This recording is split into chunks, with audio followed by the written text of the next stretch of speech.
Com o surgimento da variante Ômicron, o aumento de casos de Covid-19 no mundo é uma realidade. A gente vem acompanhando esse novo cenário e uma nova onda da doença voltou a surgir também aqui no Brasil. E o pior, além da Covid-19, um surto de gripe causada pelo vírus H3N2 também assola o país. E a gente vai aprofundar mais esse assunto conversando agora com o imunologista e pesquisador da USP, Universidade de São Paulo, o baiano Gustavo Cabral de Miranda, nos dando a honra de recebê-lo aqui nos estúdios da Tarde FM. É um prazer tê-lo aqui conosco, conversar mais uma vez com o senhor. Seja bem-vindo. Bom dia, doutor Gustavo. Bom dia. É um prazer estar aqui com vocês mais uma vez e dessa vez presencialmente. Então exatamente. É muito legal.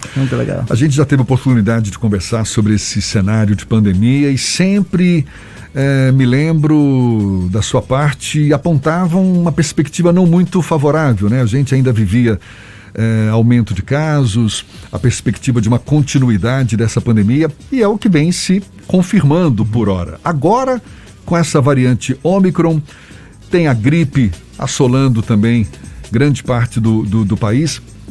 Qual é a sua perspectiva? A gente está caminhando para qual direção? Qual é a perspectiva de a gente se livrar dessas máscaras? Por favor, doutor Gustavo. Olha só, das máscaras a gente não vai se livrar tão cedo, isso esquece. Mas nós podemos esse ano nos livrar de uma coisa que é a mais importante de todas.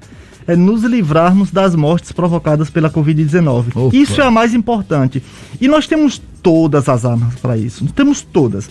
Porque assim, embora os números estejam crescendo, os números de casos estão crescendo absurdamente, a vacina está segurando o número de mortes.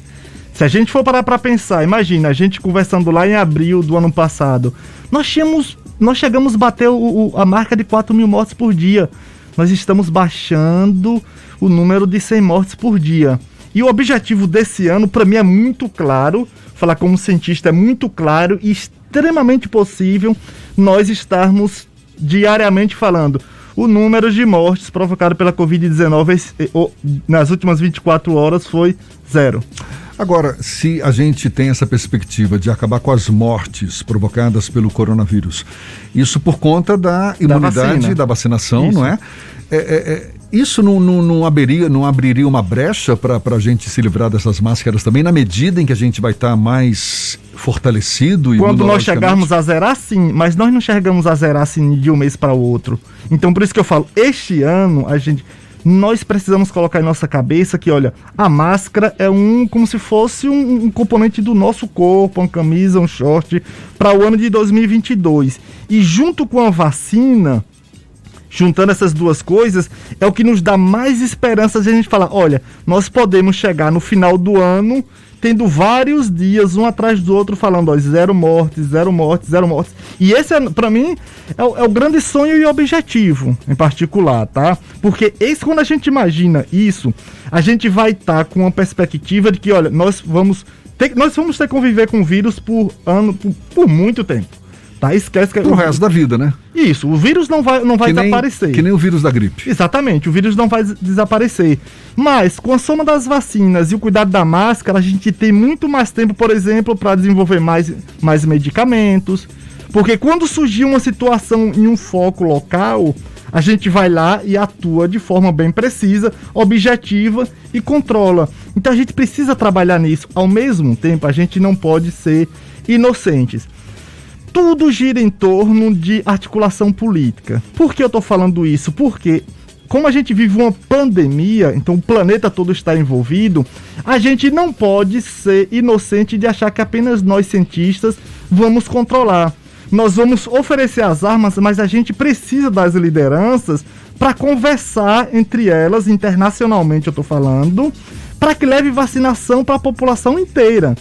Porque caso contrário, a gente consegue controlar aqui, mas surgem outras variantes em países que não estão vacinando, e aquilo ali vai se tornar um ninho, um ambiente para estar surgindo variantes mais e mais e mais, que vai deixar a gente no medo contínuo. Que é o que está acontecendo no caso dos países da África. Da África, a gente tem um continente inteiro porque pouco mais de 10% da população imunizada. Um continente. Fernando está de home office, mas quer fazer uma pergunta para o senhor. Claro.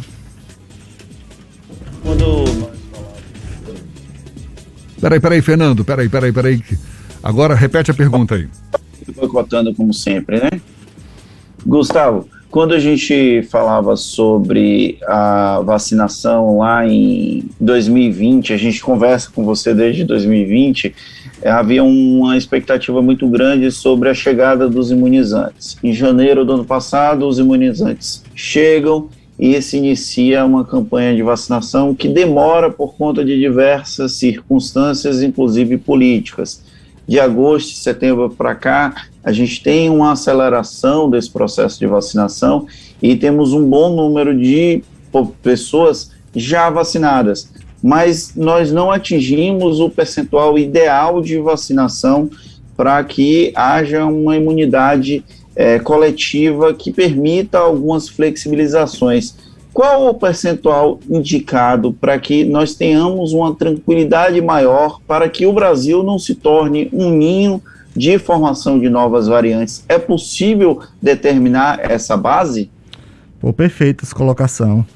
É possível se nós estivéssemos falando apenas de Brasil, mas infelizmente a gente fala de uma pandemia onde o mundo inteiro está exposto. A gente nunca teve nenhum momento assim na história, o momento que a gente fala assim, nós temos uma epidemia que afeta todos os continentes ao mesmo tempo. E nós temos esse momento. Então, assim, a gente pode falar, o ideal quando a gente programa, nesse momento nós já teríamos obtido o percentual ideal, que são 2 terços. Com 2 terços, se não fosse só o Brasil, nós já teríamos controlado a pandemia. 67% da população isso, totalmente vacinada. Exato, porque nós já temos isso. Só que o que é que surge? A Ômicron, que vem de onde? De locais onde estão deixados de lado para vacinação. Caso contrário, se tira essas variantes e vem de fora, nós já teríamos controlado se fosse uma epidemia, se fosse localmente. Essa é a grande questão. Por isso que o que é que vai ser necessário? A dose de reforço. Porque a dose de reforço é por causa principalmente dessa nova variante. Uhum. Além do fato de que a imunidade após 6 meses ela vai caindo, mas já teve que antecipar de 6 meses para 5 meses, para 4 meses. E hoje, por exemplo, eu publiquei a matéria no UOL falando sobre isso. Nós temos que atualizar as vacinas. Nós não podemos estar vacinando, tendo necessidade de vacinar 3 meses, 4 meses, 5 meses. Nós temos que atualizar as vacinas. As empresas têm que atualizar as vacinas com as informações genéticas das novas variantes. A gente não pode estar expondo a população inteira a vacinação 3 meses, 4 em 4 meses, enquanto as empresas estão ganhando bilhões e bilhões e não estão atualizando as vacinas. Como assim? Em relação à Ômicron, ela está sendo coberta pelas atuais vacinas? Por causa do reforço. Mas se não fosse por causa de reforço, a imunidade cai muito. E essa é uma questão interessante. Essa Ômicron, ela consegue escapar em parte das vacinas, tá? Só que o que acontece? Quando a gente pensa apenas, em anticorpos. Mas o sistema imunológico não é apenas anticorpos. Então, quando você dá uma terceira dose, que é a dose de reforço, você estimula todo o sistema imunológico e consegue proteger contra ela. Só que a gente não pode estar fazendo isso o tempo inteiro. A gente tem que atualizar, que o próximo reforço tem que ser com as vacinas atualizadas. Ponto. Não tem como a gente estar imunizando, dando 4, 5 doses, 2, 3 doses de reforço, se não for com a vacina atualizada. E você sabe o que é que segura isso? Porque tem uma quantidade violenta, quantidade altíssima de IFAs, né, que os insumos farmacêuticos ativos para produzir a vacina, que já foram produzidas com as informações dos vírus anteriores. Então, quer utilizar isso? Mas olha, desculpa, as empresas têm que se virar e atualizar as vacinas, porque tem ganhado bilhões para ser... para ser assim imaginário, porque a gente não tem nem noção da quantidade que tem ganho, e atualizar as vacinas, para que os próximos reforços a gente dê e consequentemente ele seja mais duradouro, mais específico, a eficácia seja muito maior. Então a gente precisa ser honesto com a população. A vacina de reforço hoje é necessária para proteger contra essas novas variantes. Mas nós, como população, como comunicadores e como cientistas, nós precisamos ter a força para pressionar as empresas, que é quem estão ganhando, para produzir vacinas atualizadas. Sendo que todas essas vacinas que foram produzidas pelas empresas, sabe quem produz o conhecimento? Somos nós, cientistas, com o dinheiro da sociedade. Então tem que devolver isso para a sociedade. Infelizmente eu poderia falar, olha, 2/3 seria o suficiente para controlar a pandemia se fosse apenas do Brasil. Nós já teríamos controlado, não tenho dúvida. A vacinação que nós temos já teria controlado. Porque nós temos uma população que procura, apesar desse programa federal de desorientação social, a sociedade quer se vacinar, a sociedade procura. E nós temos o PNI, que é o Programa Nacional de Imunização, que nós somos referências no planeta. Para nós cientistas, quando a gente diz, olha, nós somos o país do futebol, a gente brinca, não, nós somos o país da vacinação. Uhum. Sabe? Nós somos o país da vacinação. Isso, desculpa, o futebol oscila, mas nós mesmo numa crise, como bem dito, Fernando citou, demoramos para obter as vacinas, de briga política, chamando de vacina, passamos 3 meses utilizando só a Coronavac, e aquela compra, não compra. Pouco tempo depois, quando as vacinas vieram, estava distribuída em cada canto desse país. Porque nós temos uma rede de distribuição e de frios e de aplicação de vacinas que é inacreditável, é fantástico. Sabe uma coisa que a gente não dá tanto valor e nós deveríamos dar? Muito maior, além dos postos de saúde, os agentes comunitários de saúde. Os agentes comunitários de saúde chegam em cada casa de cada brasileiro e brasileira desse país. Se as pessoas mais humildes tiverem dificuldades em saber o dia de vacinar, tá lá o agente comunitário de saúde que vai lá e lembra, olha, a gente precisa ir lá na vacinação. Se tiver dificuldade em sair, vai o enfermeiro, vai lá na casa da pessoa e vacina.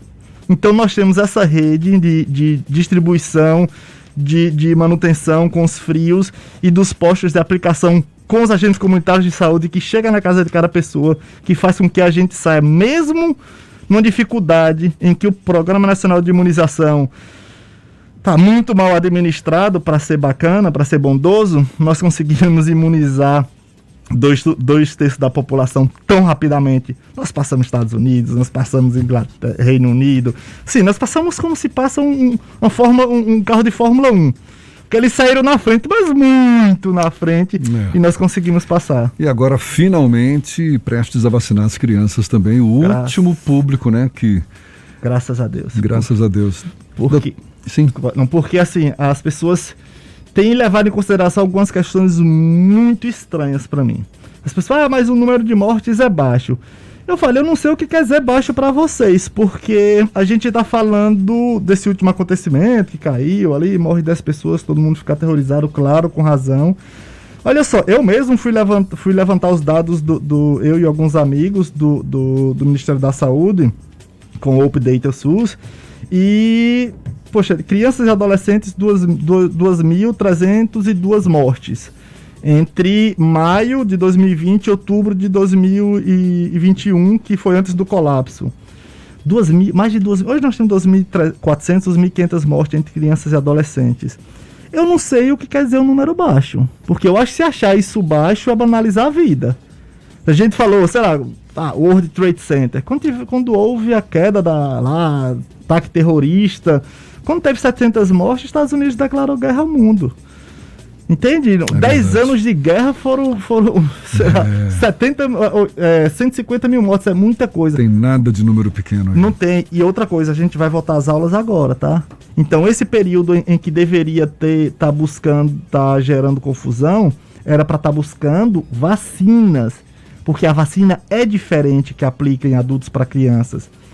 A dose é muito menor, é só 1/3 a quantidade. E a fórmula, o que tem lá dentro é diferente. A gente não aplica o que se aplica em ti, em mim, em uma criança. A gente formula de maneira diferente.